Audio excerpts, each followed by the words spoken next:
आपण बघितलं खैरानी रोड साकी नाक्याचा परिसर, ज्याच्या मॅनहोलमध्ये एक व्यक्ती अडकला। तो आतमध्ये साधारणपणे 15-20 फूट आतमध्ये गेला आणि दुसऱ्या मॅनहोलमधून त्याला काढण्यात आला। आणि हे धाडसाचं काम होतं अग्निशमन दलासाठी, कारण आतमध्ये जाणं आणि काही मीटरपर्यंत साधारणपणे 10-20 मीटरपर्यंतचं अंतर हे आपल्यासोबत अग्निशमन दलाचे जवान आहेत। AB सोनवणे, कसं केलं तुम्ही हे?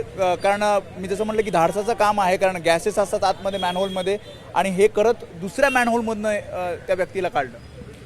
सर कसं, ज्या मेन होलमध्ये ती व्यक्ती पडली होती त्या मेन होलमध्ये आपण सर्च केलं गळाच्या साहाय्यानं। तिथून ज्यावेळेस आपल्याला पाण्याचा प्रवाह कळला की पाण्याचा प्रवाह ज्या दिशेने आहे त्याच्या बाजूला आपण साधारणतः 100 फुटावरती जो दुसरा मॅनहोल आहे त्याचं झाकण ओपन करून सर्च केलं असता आतमध्ये ती व्यक्ती अडकलेली आढळली।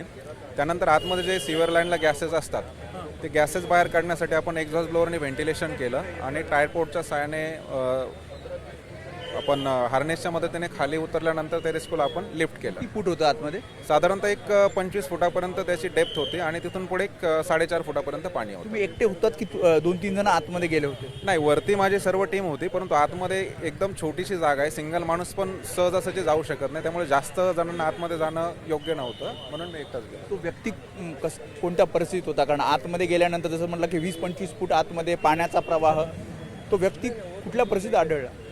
अनकॉन्शियस स्टेटमध्ये होते आणि आतमध्ये जे छोटासा एक होल होता त्यामध्ये त्यांची बॉडी अडकलेली होती। मी जसं म्हटलं की धाडसाचं काम आहे आतमध्ये जाणं, आतमध्ये पूर्ण अंधार आणि त्यामध्ये तुम्ही आतमध्ये जातायत, हार्नेसची मदत घेतली असं तुम्ही म्हणताय।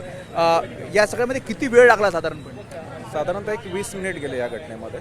20 मिनिटं। खरं तर मोठं धाडसाचं काम त्यांनी केलेलं आहे। AB सोनवणे त्यांनी आपल्याला सांगितलं की कशा प्रकारे हे रेस्क्यू ऑपरेशन त्यांनी केलं।